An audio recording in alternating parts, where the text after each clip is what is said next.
Hello friends, good morning সবাইকে। তোমরা সবাই কেমন আছো? আশা করি ভালোই আছো। এখন বাজে সকাল 8টা। আর আকাশের অবস্থা দেখো, চারিদিকে একদম মেঘে ঢেকে রয়েছে, রোদ ওঠেনি এখনো পর্যন্ত। ঠিক আছে, তো একটু পরে আবার দেখছি যে মেঘের আড়াল থেকে সূর্য মামা দেখা দিয়েছে। ঠিক আছে, তো আমি ব্রেকফাস্ট করে নিয়েছি আর এখন এসেছি রান্না করতে। যেহেতু আমি কয়েকদিন থেকে বাজারে যেতে পারিনি, সেই কারণে আমার সবজি শেষ হয়ে গেছে। তো রুমে সয়াবিন রাখা ছিল, আর অনেকদিন থেকে সয়াবিন রান্না করা হয়নি, তো চলো আজকে সয়াবিন রান্না করবো। এখানে দেখো আমি নিয়ে নিয়েছি একটু পেঁয়াজ আর রসুন, আর এখানে আলু সয়াবিনগুলো রেডি করে নিয়েছি রান্নার জন্য। এরপরে আমি রান্না করে নিয়েছি। তো রান্না করার পর দেখো এরকম হয়েছে। আজকে আমার নাইট ডিউটি, সেই কারণে আজকে আমি একটু তাড়াতাড়ি স্নান করে নিয়েছি। যাই হোক, তো আমার একটা পার্সেল এসেছে, তো চলো তোমাদেরকে দেখাই যে আমি কী অর্ডার করেছিলাম। আমি বেশিরভাগটা ফ্লিপকার্ট থেকে অর্ডার করি। আর এই দেখো, এদিকে ডেলিভারি ম্যান দিতে এসেছিলো, তখনই একদম পুরো পার্সেল ওপেন করে দিয়েছে। তো যাই হোক, চলো তোমাদেরকে দেখাই যে আমি কী অর্ডার করেছিলাম। আমি ফ্লিপকার্ট থেকে অর্ডার করেছিলাম একটা কম্বো সেট। ঠিক আছে, যেটার মধ্যে রয়েছে 3টে প্রোডাক্ট। একটা হচ্ছে শ্যাম্পু, কন্ডিশনার আর একটা হেয়ার সিরাম। তো এর আগেও আমি এই প্রোডাক্টটা ইউজ করেছি, মানে লরিয়াল প্যারিসের শ্যাম্পু, কন্ডিশনার আর একটা সিরাম। আমার প্রচণ্ড হেয়ার ফল হচ্ছিল। যে আমি এর আগে 2024 সালে অর্ডার করেছিলাম, পুজোর টাইম করে, মানে এই টাইম করেই অর্ডার করেছিলাম। তখন ডিসকাউন্টে পেয়েছিলাম, কিন্তু এবার একটু বেশি ডিসকাউন্ট দিয়েছে।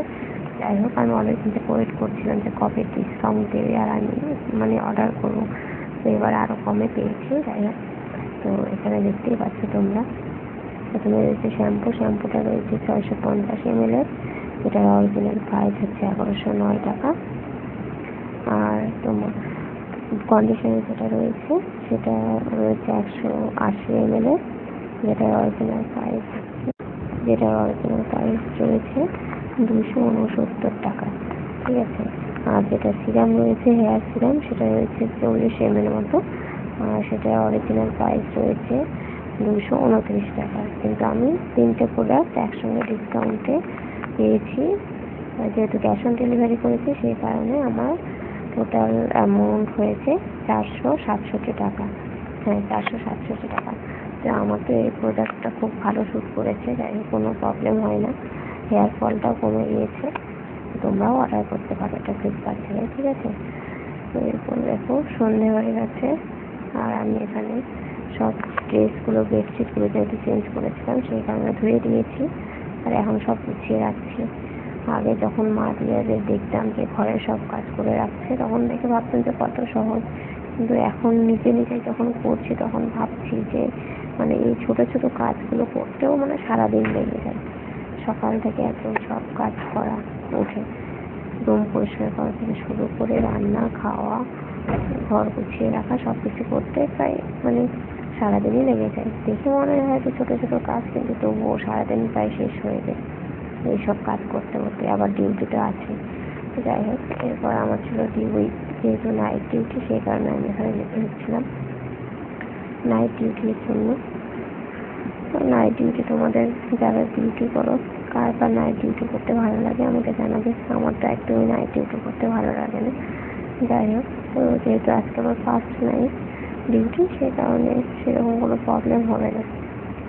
চলো আমি ডিউটিতে যাই। ঠিক আছে, সবাই ডিউটিতে চলে গেছে, আমি লাস্ট যাচ্ছি ডিউটিতে। ঠিক আছে, তো চলো এবার ডিউটি থেকে এসে দেখা হবে। যেহেতু আমাদের ফোন অ্যালাউ নেই ডিউটিতে, কিন্তু তবুও যেহেতু নাইট ডিউটি, আমি লুকিয়ে একটু ভিডিও করে নিয়েছি। দেখো, এখন সব পেশেন্ট প্রায় স্টেবল আছে, সেরকম কোনো কাজের চাপ নেই, সবাই রেস্ট করছে, সেই কারণে লাইটটা একটু মানে কম করে দেওয়া আছে। আমি আমার কাজ করে নিই। চলো তোমরা সবাই রেস্ট করো, আমার তো নাইট ডিউটি 7:30 থেকে থাকতে হবে। তোমরা ঘুমিয়ে পড়ো। গুড নাইট, আজকের মতো।